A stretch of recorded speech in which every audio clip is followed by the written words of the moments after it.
making those new goals stick. Welcome to the Hopefulist, a daily talk show hosted by veteran broadcaster Wendy McClure. Join Wendy each day as she shares her life lessons that transformed her from perpetual pessimist to the ultimate hopefulist. The perfect morning show to get you caught up on the day's top stories while sharing insights that will lead to positive transformation and bring out the hopefulist in you. For more inspiration, visit Hopefulist.com. And now, here's your host and hopefulist, Wendy McClure. Hello and welcome to the Hopefulist. Thank you so much for joining me for your daily dose of inspiration and positivity. Today's the quote of the day comes from my badass hero, Jen Sincero. You know, we got a bunch of new quotes that you're going to be hearing throughout the entire year because one just got a new book by her. That's right, Badass Habits. Going to be talking about that to you in the next couple of days throughout the year. But I also got a daily calendar with a quote every day. Could you ask for anything more? I think not. I think not. Today's quote of the day: changing your habits and your boundaries takes courage, audacity, and a whole lot of self-love. We're going to be talking about boundaries in the next day, so keep that in mind. Jumping right into the topic of the day, I have to say, I'm sick of my Christmas decorations. That's right, I said it. That's right, I said it. I put the decorations up about 2 weeks before Thanksgiving, which I typically do because I can't wait to get them up. And, you know, I do usually take them down right around New Year's. By New Year's, I'm ready for them to go.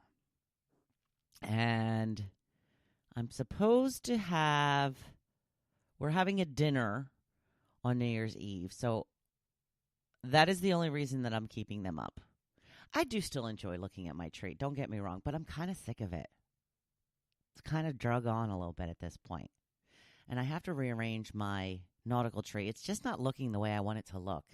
I think I gotta start from scratch from that bad boy. Also, make room for all of the new ornaments that I got over the holidays. Yay!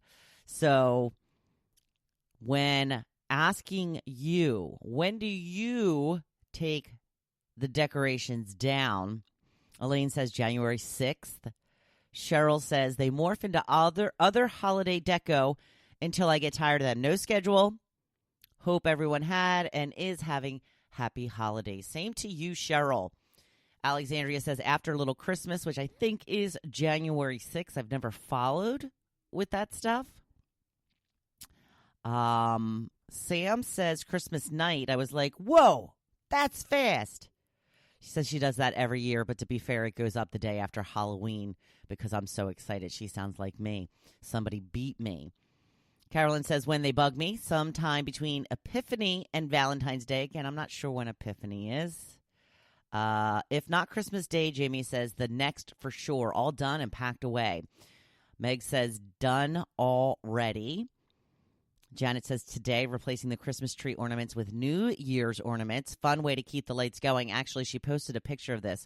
I should post a picture of this in the group page because it is really fun and festive. Cassandra says after New Year's this year, I'm keeping it up, though, going to decorate it with snowflakes. We make for January and February Valentine themed. Mary says 12 days of Christmas. Eleanor says the weekend after New Year's. Linda says, in no hurry to take it down. Snowflakes were my theme this year, so maybe sometime in February. Another tree that was really gorgeous. She posted a picture. Melissa says usually the second weekend in January, but I may keep them up until January 31st this year. Denise says I try to hold out to New Year's Day. Marissa says December 26th. Chris says inside is always taken down the day after. Weather dictates when outside stuff comes down. So this year it was today. Barb says I wait until after New Year's, but I may leave them up longer. Cheery on dreary days. I don't put mine up extra early, though. See, she's not sick of hers yet. Ashley says she did it today. Veronica says, I leave them up until at least mid-January. Usually do not put my tree up until a week before Christmas. So there is some of your answers when it comes to when you take the decorations down. It is very depressing the day after, though. You know, it's kind of like, ooh, my house is so boring. It's always nice to get back to normal, though, right? For today's blog post, I wanted to read to you an email that I received about avoiding a New Year's disillusion. That's right. Here's how we can make some new goals and keep them. This is an email that I received from Change That Up. They have, I'm not sure how I got on this list, but they really do have some good tips and advice throughout the year. So if you were interested, just do a little Google search of Change That Up and subscribe to their email. So after the holidays, most of us begin to spend time thinking about and setting our resolutions for the new year. And although this is a wonderful practice, the problem is that most of us often fail to first get back to the basics before setting these goals. No surprise then, we do too much too soon and end up disappointed. How can we stop creating disillusions and start making some real change? By being honest with ourselves about where we are and setting goals that will help us to build upon small successes over time. It's not just about setting any goal, it's about setting the right goal. So why is this important? Well, because when we are facing in the right direction, all we have to do is keep walking. So let's break it down. Write down the goal you'd like to set as a resolution. 2, write 3 steps in order that you can take to achieve this goal. 3, choose 2 things or strategies you can do to achieve step 1 of the 3 steps you've just written down. Write them down. I know that I'm losing you. Stay with me. It'll become clear. Number 4, highlight one of the last 2 things or strategies from above that you are most likely to do. The highlighted item is your goal. This begins your roadmap. For example, your resolution, lose weight this year. The 3 steps that will get you there: 1, exercise. 2, eat better. 3, cook more often. 2 steps to getting in exercise. 1 is manage time. 2 is find enjoyable activity. So you decide to highlight manage time. This is your new goal. Is this a different goal? Yes, it's supposed to be. And chances are it will be one of your biggest barriers in other areas as well. The point is, now you know where to start. And you have a more accurate roadmap that is, to help show you the steps to achieve your next goal. Start at the very bottom of the roadmap and slowly work your way back up through the steps, building on your successes.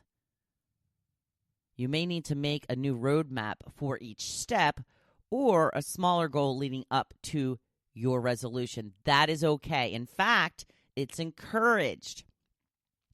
The more effective you become in setting realistic expectations, the more your confidence will continue to grow.